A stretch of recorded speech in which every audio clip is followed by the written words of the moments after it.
Bonjour, bonsoir et bienvenue sur Tout Oui, le podcast qui vous écoute. Je m'appelle Johanna et je vous rencontre pour vous offrir un espace de parole complètement libre où chaque épisode dure aussi longtemps que vous avez de choses à me raconter autour d'un thème. Ce 9e épisode est celui de Malika qui s'exprime sur le racisme. Elle parle plus particulièrement de racisme anti-asiatique, d'intersectionnalité et de ses expériences personnelles.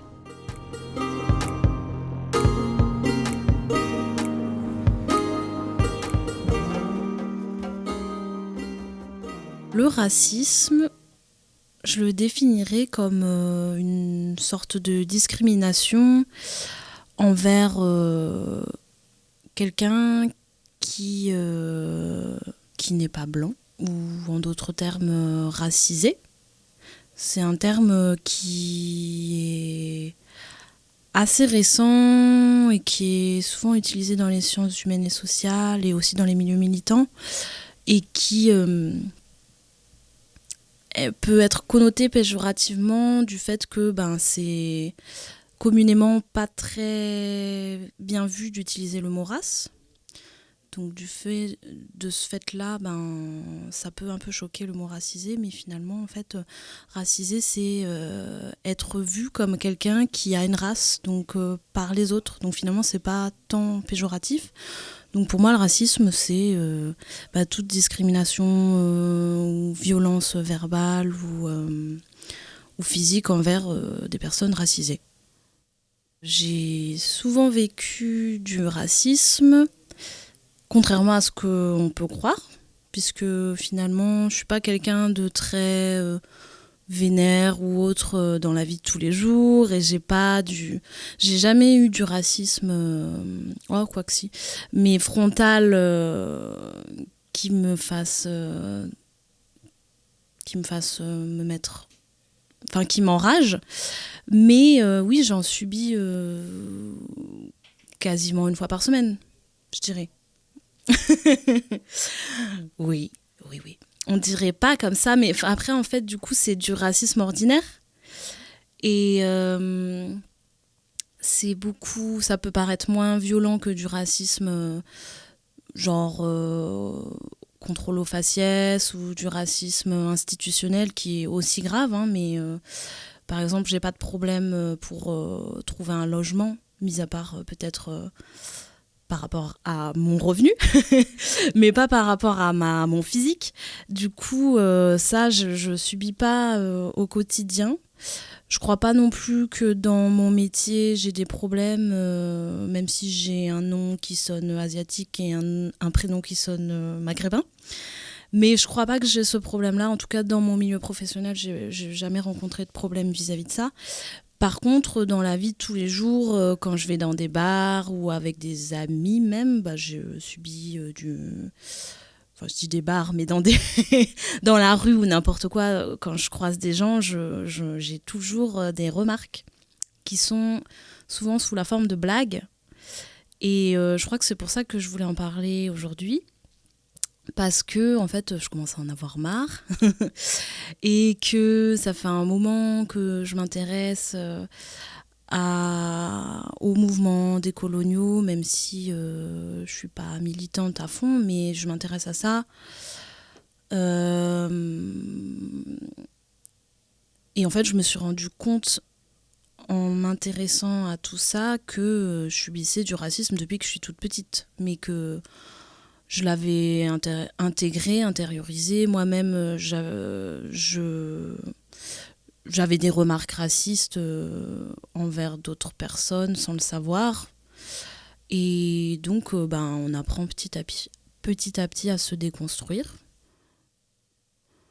Alors du coup, moi, je suis d'origine cambodgienne, donc asiatique. Alors bon, les remarques les plus courantes, c'est souvent... c'est classique, mais c'est attristant de me dire que j'ai souvent ça. Que alors dans la rue, on me dit ni hao ou konnichiwa, etc. Mais en fait, c'est très courant. Et quoique ces derniers temps, on ne me l'a pas trop fait. Ça, c'est le level on va dire, qui est assez soft. Mais en fait, j'ai envie de dire, peut-être qu'il y a des gens qui vont se dire oui, bon, bah, c'est pas très grave.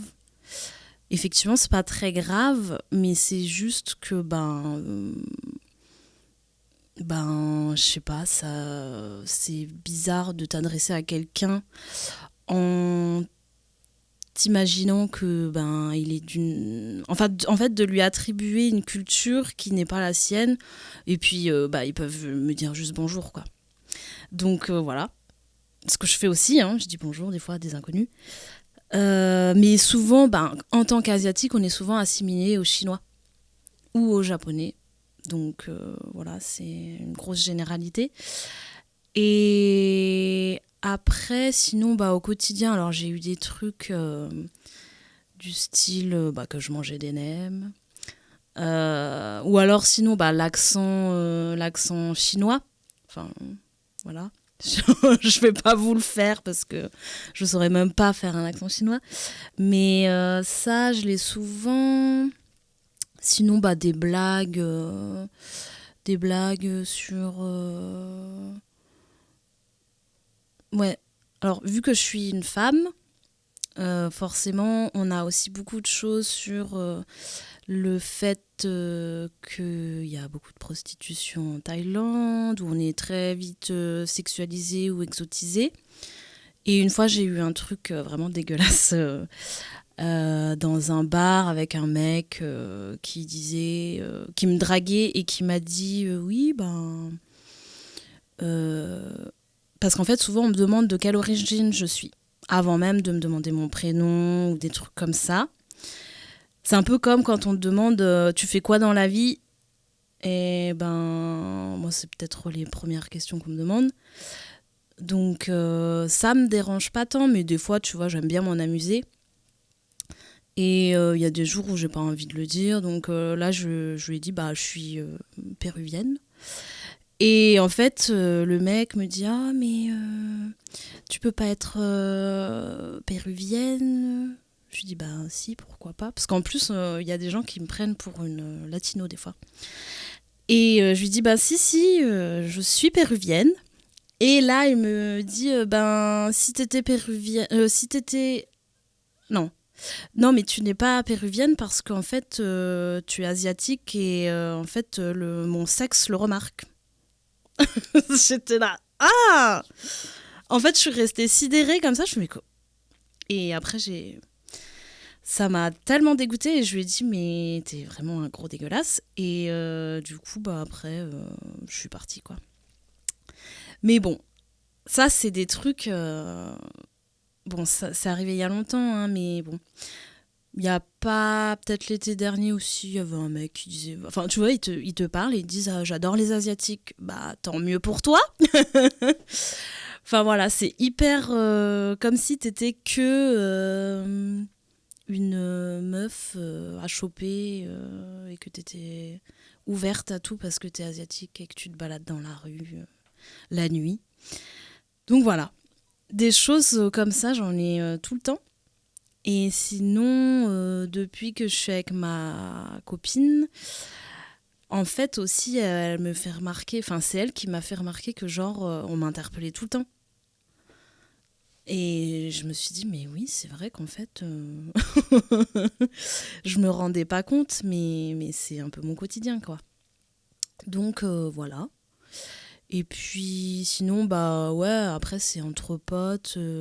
S'il y a un autre asiatique, on va dire, ah oui, quelqu'un de ta communauté, ou des trucs comme ça. Donc voilà. Bref, il y a une très grosse énumération à faire. Là, j'ai fait une petite sélection, mais voilà. Il y en a plein d'autres. J'arrive pas forcément à me protéger de ça. Je pense que quand j'étais petite,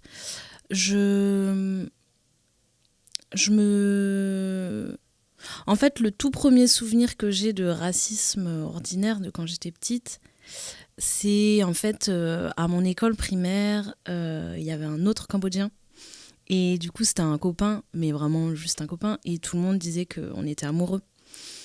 Parce qu'on était de la même origine, et en fait je comprenais pas, donc pour moi je sais pas si c'était du racisme, mais juste ça me saoulait quoi. Et donc après, je pense que mon moyen de défense quand j'étais petite, c'était de moi-même être raciste envers les communautés asiatiques. Enfin, pas d'être raciste, mais genre de pas me mêler à eux et de pas vouloir être assignée à la culture chinoise ou voilà. Et en fait, d'être la plus française possible. Parce que, en fait, dans la culture... en tout cas, moi, j'ai été éduquée d'une manière à ce qu'on soit très bien intégré en tant qu'asiatique, d'être français. Je pense que c'est quand même un truc d'immigrés asiatiques qui veulent à tout prix... peut-être pas pour les cultures chinoises, mais je sais pas trop. Mais en tout cas, moi, mes parents ont voulu s'intégrer à 100% dans la culture française.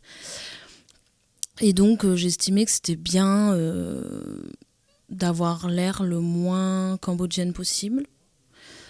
Et d'ailleurs, souvent, il y a des moments où on me dit on croit que je suis eurasienne, et en fait, avant, j'étais vachement flattée de ça, de me dire ah ouais, trop bien, parce qu'en fait, c'est souvent connu les Eurasiens pour être très beaux, ou même les personnes métisses en général. Et du coup, j'en étais assez fière, et puis maintenant, je m'en fous. Parce que des personnes 100% asiatiques sont tout aussi belles que des personnes eurasiennes, voilà. Mais c'est pour dire que en fait, je pense que je me suis réapproprié plus mes origines, les origines de mes parents, et d'essayer d'assumer le plus et d'être bien dans mes baskets. Et si on me fait des remarques racistes, en fait, ça dépend. Des fois, je vais laisser couler parce que j'ai pas envie d'expliquer aux gens ou de me faire chier. Et je trace mon chemin. Et des fois, quand j'ai envie ça dépend un peu de mes humeurs. Quand j'ai envie de les remettre en place, je les remballe. Voilà. Quand j'étais plus jeune, j'avais vachement... Ouais, franchement, honte, c'est le mot, parce que je me rappelle, par exemple, une fois, on était allé dans un parc public, et on avait fait un méchoui, mais donc il y avait l'animal en entier qui était sur la broche dans le parc, et il y avait tout. En fait, on fait souvent des gros pique-niques, etc. Dans la culture cambodgienne, et là c'était le cas, et donc moi j'avais trop honte quoi. Et plein de petits trucs comme ça en fait, où en fait tu sens que c'est pas français de faire ça, parce qu'en fait les Français, quand ils vont pique-niquer, ils ont une nappe avec les Français blancs, hein, ce qui est communément admis, c'est qu'ils prennent une petite nappe avec un petit panier, des petits couverts, une salade et 2-3 brochettes, mais c'est pas un gros méchoui quoi. Donc là on se tapait vraiment l'affiche devant plein de gens. Et en fait, je pense que c'est en allant au Canada, où j'ai fait mes études en 3e année de sociaux, que j'ai commencé à être plus proche de mes origines asiatiques, parce qu'en fait, au Canada, il y a énormément d'Asiatiques, immigrés du Cambodge, des Philippines, il y a vraiment beaucoup plus... Après, moi, je viens de province, donc... peut-être que... Et au Canada, j'étais à Toronto, donc forcément c'est super multiculturel. Donc ça fait un gros choc, mais je sais pas, je dirais que là-bas, il y a peut-être une personne sur 2 qui est asiatique. Surtout que moi, je vivais à Chinatown. Du coup, et puis j'ai rencontré des anglophones d'origine asiatique qui étaient vachement plus comme moi. Alors, je sais pas comment dire, mais... en France, en tout cas, les amis de mes parents asiatiques, enfin les enfants des amis de mes parents, qui avaient mon âge, étaient pas très fun. Et bon, ben voilà, je m'amusais pas non plus les masses. Et je sais pas, et je trouvais qu'en plus au Canada, il y avait une espèce de possibilité pour les gens, toute culture confondue, hein, comme c'est une terre d'accueil, et d'être à la fois canadien et au même titre que d'être cambodgien, haïtien, marocain, enfin ce que tu veux. Il y a vraiment beaucoup plus d'ouverture et de tolérance sur les autres cultures que on va pas dire canadienne, parce qu'à la base c'est des First Nations, mais en tout cas que la culture anglo-saxonne, quoi. J'ai l'impression que je vais un peu dans tous les sens, désolée. Mais du coup, oui, c'est mon voyage au Canada qui m'a permis de m'ouvrir plus de me réconcilier avec mes origines, en fait. Et de rencontrer donc des personnes qui étaient asiatiques et comme moi, et qui s'intéressaient aussi aux mêmes trucs que moi, du style de la musique, de la musique indé ou des trucs. Je me sentais vachement plus proche de ça. Et aussi, j'ai fait des études de genre et d'ethnicité, ce qui m'a vachement sensibilisée au féminisme, bien sûr. Mais aussi aux études sur l'ethnicité, j'avais pris des cours aussi sur les First Nations, donc les indigènes du Canada. Et voilà, je pense que ça a contribué à être fière, non seulement à pas avoir honte, mais à être fière de mes origines et de pas me plier à ce qu'on appelle l'assimilation en France. En France, il y a un modèle d'intégration qui s'appelle l'assimilation, qui est, selon moi, je trouve qu'il est assez violent et ça va que dans un sens. Par exemple, en fait, l'assimilation, c'est quand tu as des personnes immigrées qui arrivent en France et en fait, on voudrait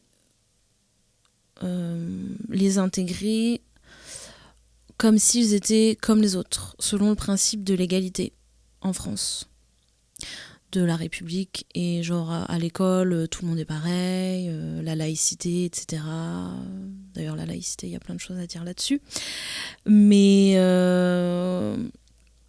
donc en fait c'est hyper violent pour des enfants qui ont une seconde culture, en fait. J'ai l'impression qu'en France on doit un peu choisir sa culture, soit tu vas être comme dans ta famille, soit tu vas prendre la culture française comme on te l'inculque à l'école, sans voir les différences. Et je trouve que c'est un peu hypocrite, dans le sens où en fait on est tous différents, et je trouve que c'est mieux de prendre en compte les différences. Donc assimilation à la française, c'est vraiment avoir les codes, etc. Et c'est vachement... Ça va un peu... on met souvent le modèle d'intégration à la française de l'assimilation en opposition à ce qui se passe en Angleterre, qui est plus communautariste et qui, par exemple, autorise des personnes qui portent le voile à le mettre, même dans la fonction publique. Et donc, moi, je suis pas non plus trop pour le communautariste, mais je trouve quelque chose entre les deux serait pas mal. Donc, du coup, je suis en couple avec une femme, et donc en fait j'ai pas que le racisme comme comme lutte.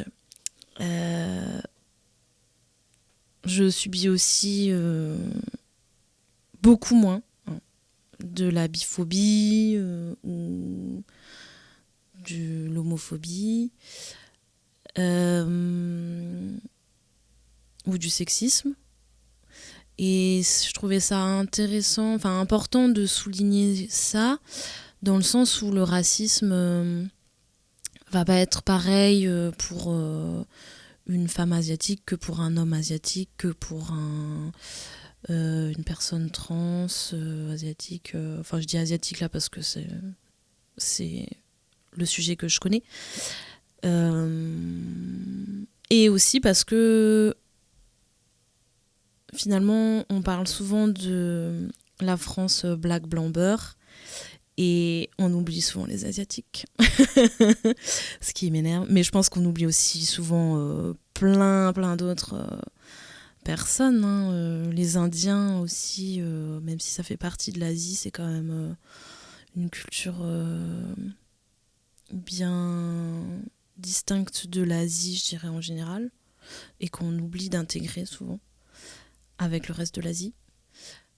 Mais oui, donc je disais que c'était important à prendre en compte parce que donc, le racisme n'est pas le même en fonction des autres critères d'identité qui nous caractérisent.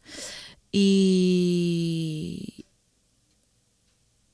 donc le fait que je sois asiatique et quoi d'autre, une femme, parfois ça donne des trucs assez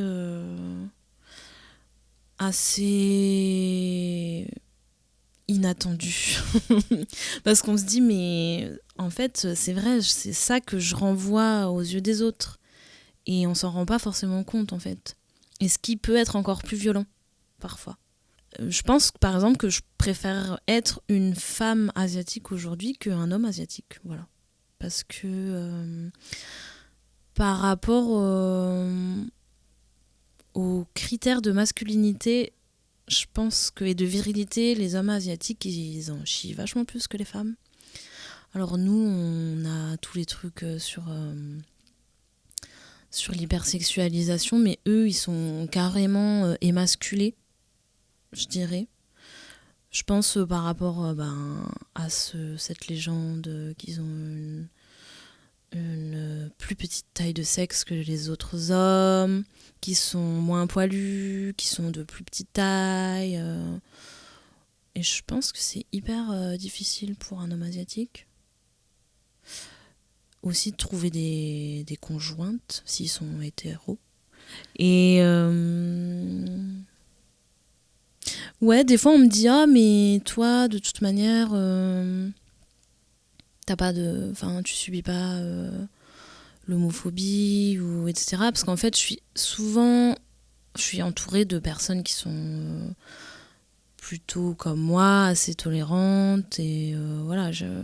Donc on a l'impression qu'on est plutôt préservé, mais finalement, c'est vrai que des fois, on se prend des trucs dans la gueule qui sont assez violents, et ça, justement, on n'arrive pas trop à dealer avec. Des fois, je pense que on prend et on le digère, mais on l'a pas bien digéré non plus. Mais par exemple, c'est pas un témoignage à moi, mais la dernière fois, j'écoutais un podcast, parce que j'écoute beaucoup de podcasts.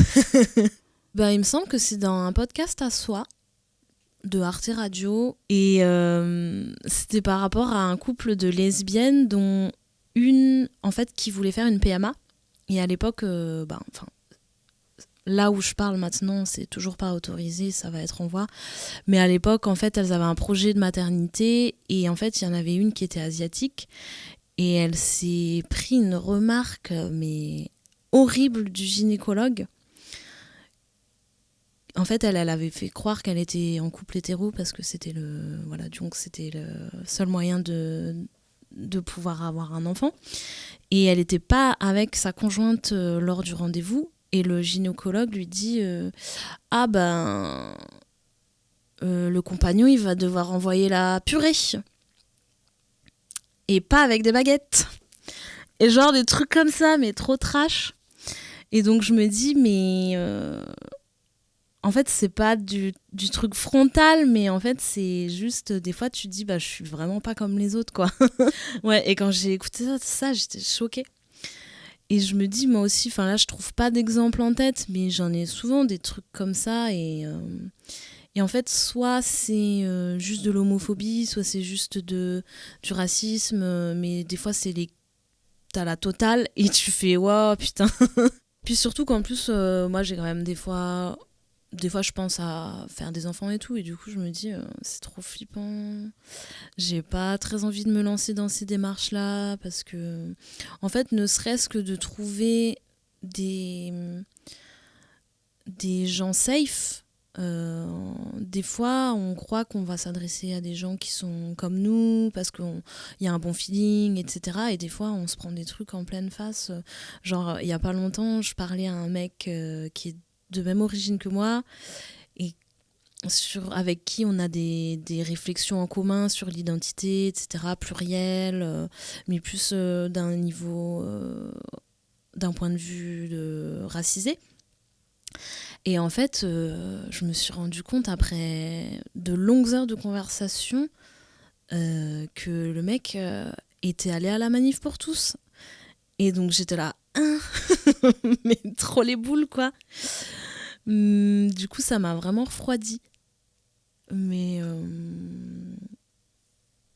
ouais, tout ça pour parler d'intersectionnalité, c'est un peu confus, un peu brouillon, mais ouais, je pense que ça me tenait à cœur d'en parler parce qu'on n'en entend pas trop parler, même s'il y a de plus en plus de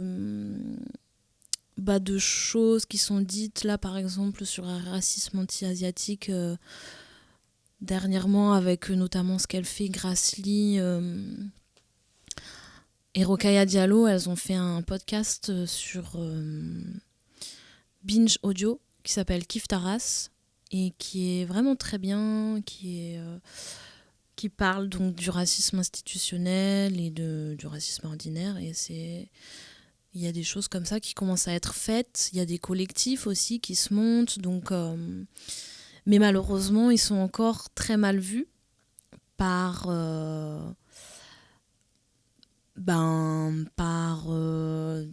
les médias mainstream, parce qu'en fait ils sont, comment dire, ils sont aussi mal vus que la non-mixité dans des réunions où il veut y avoir que des femmes ou des personnes trans.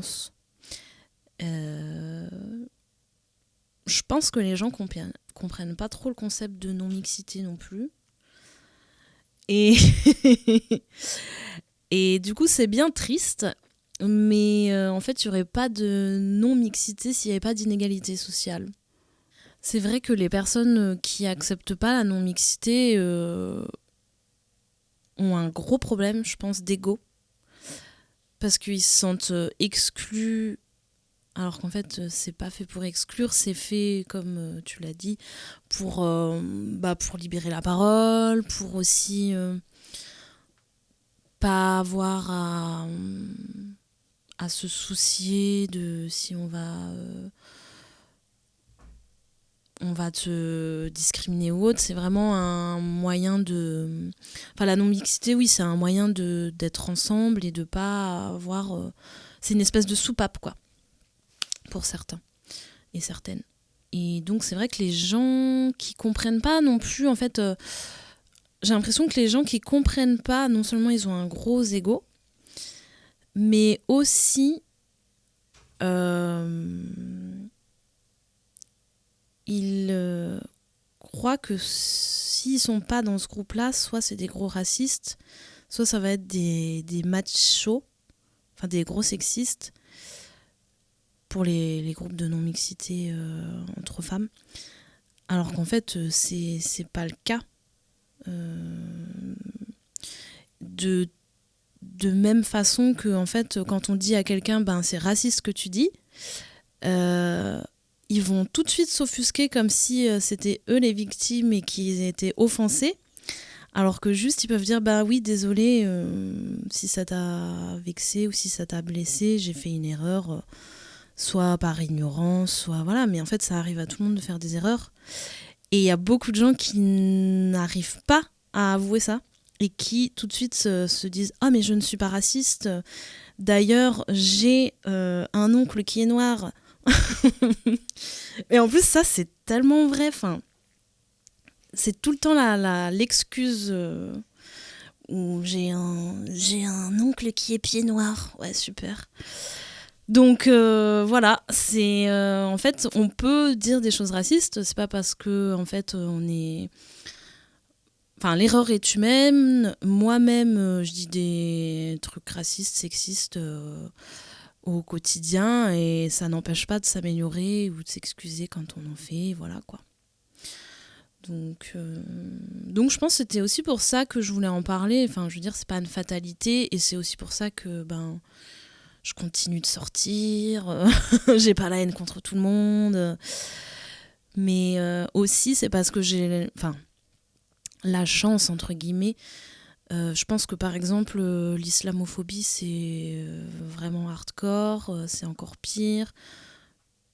Enfin non, je sais pas si c'est encore pire, mais c'est vraiment très violent et je trouve ça grave actuellement, tout ce qui se passe sur le débat sur le voile, ce qui s'est passé donc l'Assemblée régionale il y a pas longtemps.